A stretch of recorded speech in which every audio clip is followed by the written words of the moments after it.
honestly, there were years and years where I was tearing my hair out what to put in her packed lunch. I could not get her to eat regular sandwiches, regular bread at all. And the fish crackers went everywhere where we went for what seemed like years. And now it's like not perfect, but I can go out, and it sounds like it's taken forever, but I went into a Subway with her, and normally I would just sit her down and kind of ask her what she wants. And usually I couldn't get her to eat any kind of sandwich. And she came up with me and she was pointing to things like tomato and lettuce. And I never thought I'd ever get her to eat lettuce. Welcome back to the Nourishing Autism Podcast. Today we are joined by Anne Bragg, the incredible mom behind the Autism Super Moms community, where she provides support and empowerment to over 150,000 parents of autistic children. Anne is an advocate, former educator, and mother of 5 daughters, 2 of whom are diagnosed with autism and ADHD. In today's episode, Anne shares her personal journey, offering both practical tips and emotional insights on raising autistic children, including how she's helped her family navigate the challenges of selective eating and sensory sensitivities around food. We'll also talk about the importance of emotional support for caregivers and how Anne's experience has shaped the encouraging, inclusive space that she's built online. If you've ever struggled with finding balance, dealing with overwhelm, or just looking for real advice from someone who's been through it all, you'll definitely want to tune in. Welcome, Anne, to the Nourishing Autism Podcast. Hello, everybody. Welcome back to the Nourishing Autism Podcast. I'm sitting here with Anne. Anne, thank you so much for being here. I'm so glad you're here. Thank you so much for welcoming me on. I feel like I'm not on social media enough, to be honest with you. I just post when I feel like I have something to say. I juggle life with my 5 kids. I have 5 daughters aging from 17 through to 27 now. So, well, I'm busy life. with you, and I've loved being connected to you. And actually, your account was one of the first ones that I followed whenever I started my account back in like 2017, I believe. And you were one of the first ones, when you sign up for Instagram and it's like, you should follow. And yours was right there. And I remember reading through your post and I was like, oh, this is golden. Whoever's running the account, because you don't really show your face on the account. It's more of like, whoever this is who's encouraging these moms, like he has a heart of gold. And so it's been really cool to be able to actually connect with you. And we got to meet for the first time, Zoom, maybe in 2020. Yes, that's right. I guess you messaged me back in, must have been before the pandemic and the lockdown. And we were Zooming. You got to meet Rebecca. Yeah, I did. And that was a nice meeting. And I just really felt that your information is top notch. And I really see my pages as my frustrated little educational outlet and creative outlet, because my background is as a primary school teacher. I was trained in the UK, but I've never taught in Canada. I live in Toronto right now. And I just had a real desire to connect with mothers like myself, but especially younger moms, because Rebecca is going to be 21, my middle daughter, this December. And I remember, she was born in 2003. And I remember in the old days, I kind of felt, even though I was the mum with many kids and kids at various locations, various schools, I really felt very isolated at times.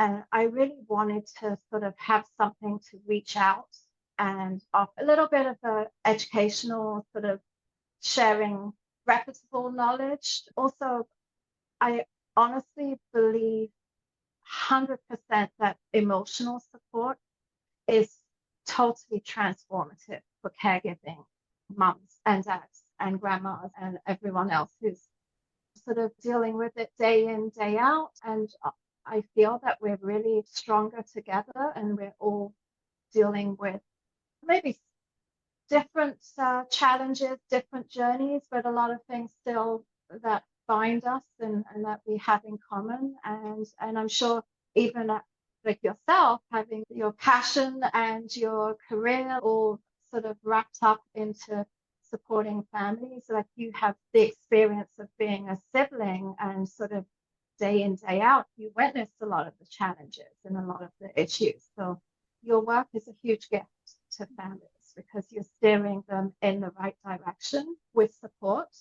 And it's realistic support. It's not a crazy kind of all or nothing approach, which I really loved when I looked into your work a little bit more. Thank you so much. And I mean, I have the same to say about you because the information that you share, I mean, you brought up a fantastic point that parents need this kind of emotional support. And I think that it's really common to get so wrapped up in all the referrals and therapies that you're just go, go, go all the time. And all you're thinking about is your kid. And so at the end of the day, when it comes back to you and your emotional state and your support, I think that it's really special that you can say, hey, I've been there. Like I've been there and in it. And I can see it now from a different lens, and you're able to give that kind of encouragement and to support that other parents are really needing and looking for. And I wish you would have had when you were in the midst of it too. So yeah, definitely. And yeah, so I started all of this kind of by accident. Like back in 2015, my oldest was going off to university or last year of high school. And I got a smartphone probably like much later than the average person. And I just wanted to really connect, stay in touch with kids that were sort of moving out. And then I realized that, oh, I can start with Facebook and start finding caregiving moms like myself. And so it was just a little bit of a connection that I found that was just really just changed your day. Like you can share a little bit, vent a little bit. Now that I've got the public Instagram, which kind of happened by accident also, it was a younger mum friend. She said, oh, wow, you need to reach out more, find the younger mums. It's like, so she got me started on Instagram suggesting that. And so sometimes I worry that I might come across a little, bossy boots, kind of like I don't have all the answers, but I'm really passionate about education and I'm really careful with what I will share, and I really care about the families, and there is so much information out there, and unfortunately just still many people that don't have the best intentions online, as you know. So I sort of have that kind of love-hate relationship with social media at times. And so I'm just doing my own thing where I want to discuss topics and hopefully offer a little bit of comfort and support.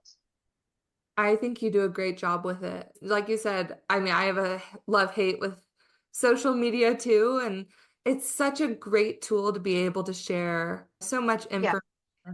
But at the same time, it's like you are opening yourself up to criticism and all of these people online who sometimes don't have the best intentions. And especially in my field, it's unfortunate that there's a lot of people who kind of prey on that very vulnerable parent.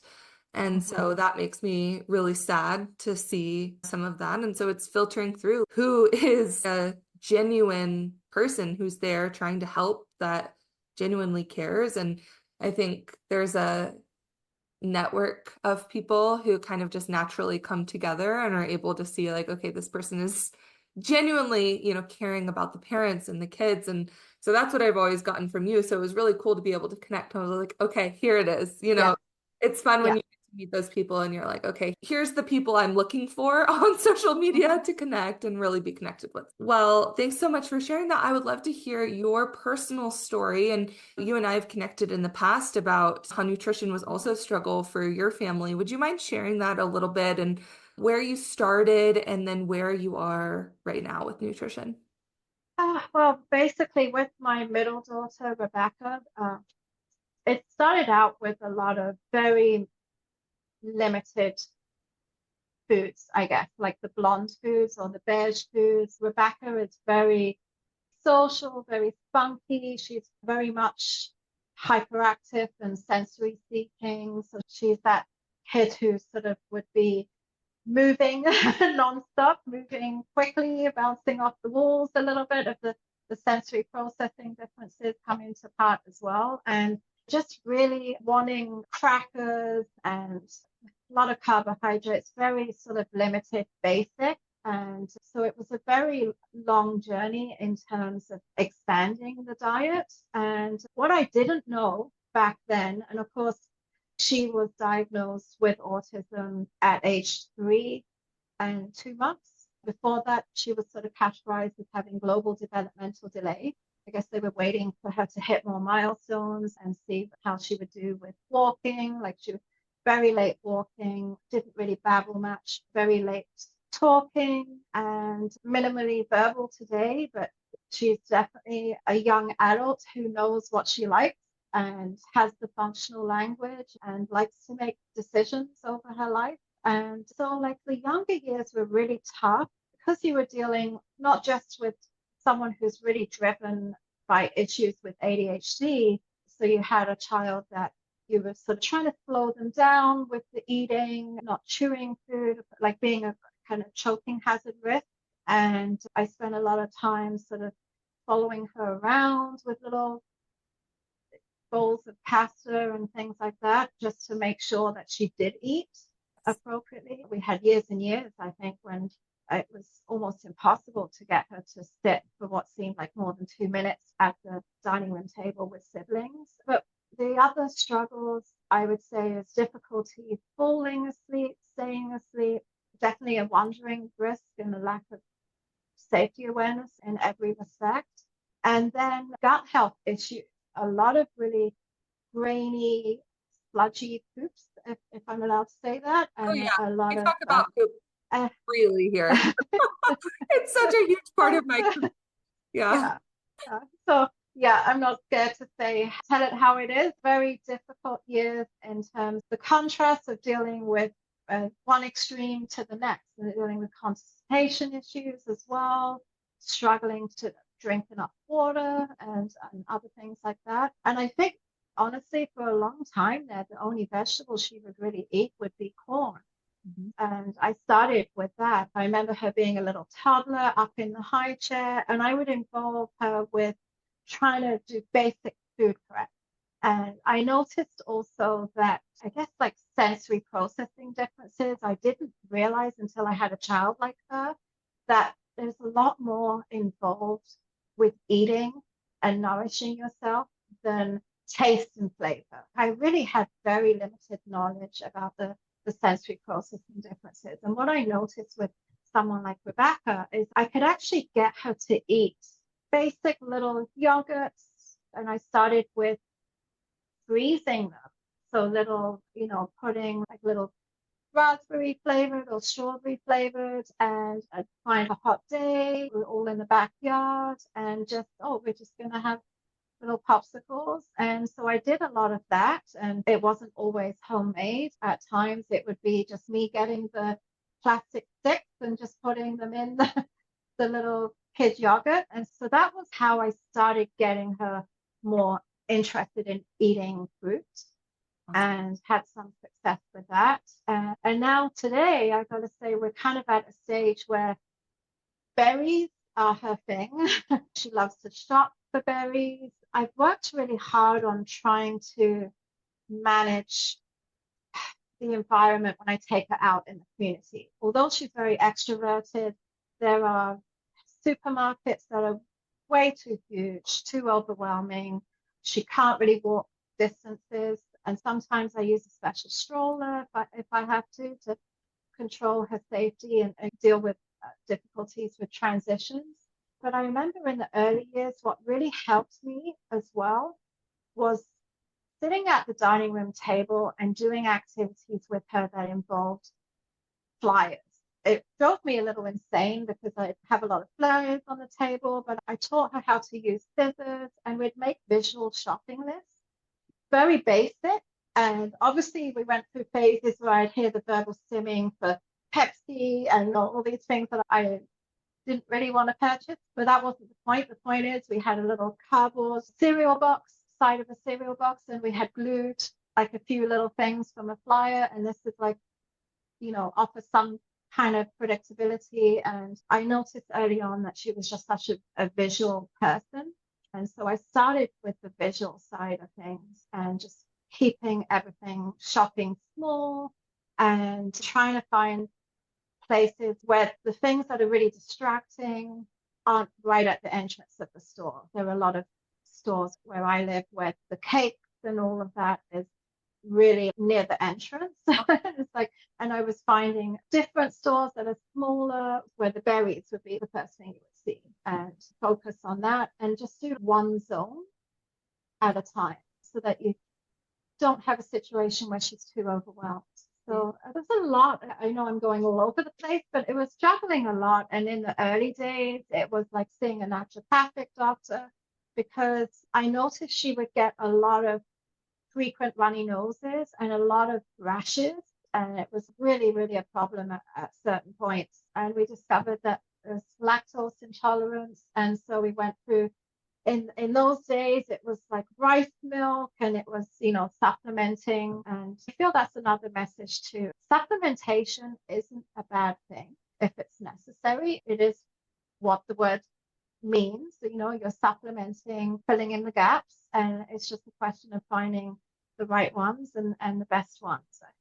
I need your opinion on that, but I don't feel like we should feel guilty about that. Not at all. No, one of the first steps that I have people do when they're working with me and they're starting and needing support with their child's selective eating, one of the first things I actually have them do is get on a solid multivitamin, because it really helps us fill in those gaps while we're working on expanding the diet. So it can help kids start getting those nutrients, because we know expanding the diet takes a while. And so I would love to get all of our nutrients from food. That sounds ideal. That sounds amazing. But in reality, being able to get that off the bat so quickly is nearly impossible. So I'm with you. I think supplements, they fill a really important nutritional gap. And I think that we need to view them in that way. And we have to remember this is a tool to help bridge the gap to get me to where I want to be. It's not a replacement, But I'm with you. I think supplements are fantastic, and especially correctly. We want to make sure that we're not just grabbing everything off the shelf or grabbing what everyone else is telling us to, or what worked for one person. It's all so individualized. And one thing I'm backtracking a little bit, but what you were saying about the grocery store, I think is just really helpful tips for parents. I definitely have some sensory sensitivities, and I think maybe everyone has some to some degree, but when we get into sensory processing disorder and actually understanding what your child is experiencing, I think a lot of us, we don't fully get how overwhelming an experience like the grocery store could be. You're thinking through the visual experience that she's having, like what's in front of her, trying to stick to a predictable routine. That's just such an amazing tip for getting kids out. And I don't think that we think through those details oftentimes, because we don't experience that same reality that our children do. So I just wanted to say that was a fantastic tip that you had sprinkled in there. And the other thing I was going to say, do you all have Caroline's carts? Do you have those in Canada? Oh, I have not looked. It's like, I haven't used them, and so I don't know. I gotta say, Target used to be in Canada, and I really miss it because it was my go-to place for children's clothing and housewares and all that kind of stuff. So yeah. Target has them. They are so great. And I've seen them at a lot of grocery stores. Like I see them in Sprouts. Can you see it? Oh, yes. Yeah. Brilliant. Brilliant. So great. And it makes grocery stores so much more accessible for older children and adults. You were talking about using those. It's everything. Accessibility is everything. And when you're an autism parent, sometimes you feel that every day is the same and things aren't really progressing and life isn't changing. But you realize that it is, and you need these things. And it's really interesting that what I've learned from you, like recently, the whole learning plate, like that's been really helpful, because what I often do with Rebecca is, I know she's really into a lot of sensory input. She's a real girly girl. It's not a kind of less is more. It's like a lot of color, bright colors, And so I've kind of learned to sort of play up to her strengths and what her interests are. So what I've been doing with the learning plate, you've got coloring books, you got like way too many coloring books out, way too many, like it's not less is more. And I don't worry about that anymore. I don't worry about the mess. It's just deal with it later. So you'll have like lunch where it's sort of something that's preferred. Like I've managed to get her onto whole grain bread and a little bit of peanut butter, and I'll do less of it. And then to the side, I'll put another plate and it will be like chopped up apple. Like I've been trying to work on getting more fiber in her diet. And there'll be a day when it's totally disastrous and it's like, no, I'm not ignoring it, and apple browns, and then I end up eating it. And then how can I put it? I don't view that as a failure anymore, because it's not the toddler who's sort of plastic plates flying across the room kind of situation. It's like she's tolerating it being on the table. And so I see success differently, and I don't take stuff as personally, and I don't see things as personal, which is really hard for me because I have my own issues with food. And so with the apple, I find myself really sort of doing a lot of poker face and playing it cool, walking away, just leaving it, and then bringing the same thing back the next day. And sometimes a different day can just completely change it, and they will just go for it and try it. And it's fascinating how you can't underestimate them, but the irony of not being able to predict that progress is always possible. And I'm sure you hear those stories all the time from your caregivers and parents, Well, I it's think interesting.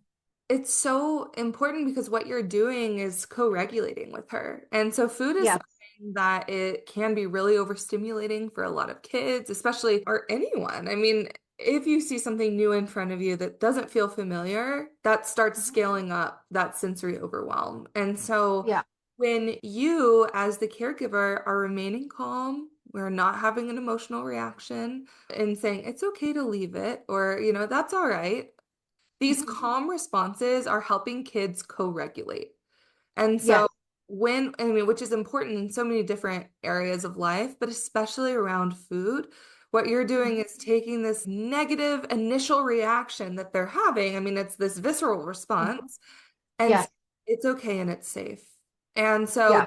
repeated approach to that and changing your mindset too, and saying, I'm not a bad parent. I'm doing things to the best of my ability, and it's not emotional. It's not about me. I Yes. think having that internal dialogue also is co-regulating your child, because that shows up on the outside too. So I recommend to the families I work with, but sometimes it's just nice to be able to hear it, like what that actually looks like. And sometimes meals still look chaotic, and it's just saying, okay, Yeah. try again next time. And that's the response. Yeah. And I think that makes a And difference. yeah. And you can have, an extroverted child or an introverted child, and you can be trying to go out shopping, and you can have a lot of successful days where it goes really well, but you can still have the meltdowns and the hard times. And difficult times don't have to mean a bad life. Yeah. They're just moments in time. And I think where we get stuck as caregivers, and moms especially, is if we are on our own, not doing too much, and maybe we don't have the support. And then that's when it becomes more emotionally charged and really, so it's really difficult. So I think it's important to try and sort of delegate a little bit too, and not be scared to ask for help. And it's just like the food journey is a really complex and fascinating journey, but it's not all bad. And I think that we may have our own food issues and body image issues, that like dealing with other teenagers, and the social media, that I kind of have a love-hate from that kind of perspective as well, with sort of comparison and the perfectionism and all of that. But what I've really been trying really hard to do myself is not to talk negatively about any food, and not even talk necessarily positively about, like, say if there's like a type of bread that is more nutritious than another type of bread, I will have both available, but I will offer one more than the other, but I won't. I kind of try and like speak more neutrally about things, if that makes any sense. Oh yeah, which is so good. So I just was a part of a summit for educators to help teach teachers how to support kids in the classroom. And one of the big Mhm. points that I hit on for them, which is also applicable to parents, but is not labeling foods as good or bad. Because what can Exactly. happen with kids who have a really limited diet, and let's say that they eat five foods, and all of Mhm. those foods are foods that our culture would label bad or unhealthy. Mhm. Well, now we're telling them that what they're eating is bad and unhealthy. And if they start to drop those foods, well, what foods do we have left also? And we don't want them Exactly. to be able to, some kids will also internalize that and say, well, I only eat Mhm. foods that are bad and unhealthy. What does that mean about me? And Mhm. so I think as a parent, it's hard because, growing up in a time where foods were really demonized and Yeah. we So focus, hard. oh, So it's hard, right? The so whole hard. and the whole diet culture, like just all the everything that we're being exposed to, and it's very difficult. And what I found with Rebecca, what really has been a saving grace is her love of color. And so I can, if you're out shopping, it's like, oh, like try and narrow down the choices. It's like, what color pepper do you want? Or what color berries? We've had some really funny moments, like during the lockdown, the pandemic. There was one day where she wanted to dress in a like a raspberry. And she was like, she can't say raspberry, she said raspberry. It's like head to toe. And literally we'd go for walks, we'd go out to try and keep busy, have a routine when all the schools were locked down. It was, going to the park, going to the beach, feeding the birds, like just trying to keep her busy and just doing the whole thing of like it was just so hilarious at some points where I had to find a mask that was the same color as the rest of her outfit. Like everything had to be. I I'll find the photo. It's hilarious, and I kind of thought, well, this is gonna keep me on my toes. But then I thought, yes, this is success that we are It is. opening up, and we're no longer just like meat or potatoes or pork and rice and crackers and just that whole transition. Like honestly, Brittany, there were years and years where I was tearing my hair out what to put in her packed lunch. I could not get her to eat regular sandwiches, regular bread at all. And the fish crackers went everywhere where we went for what seemed like years. And now it's like not perfect, but I can go out and it sounds like it's taken forever, but I went into a subway with her and normally I would just sit her down and kind of like ask her what she wants.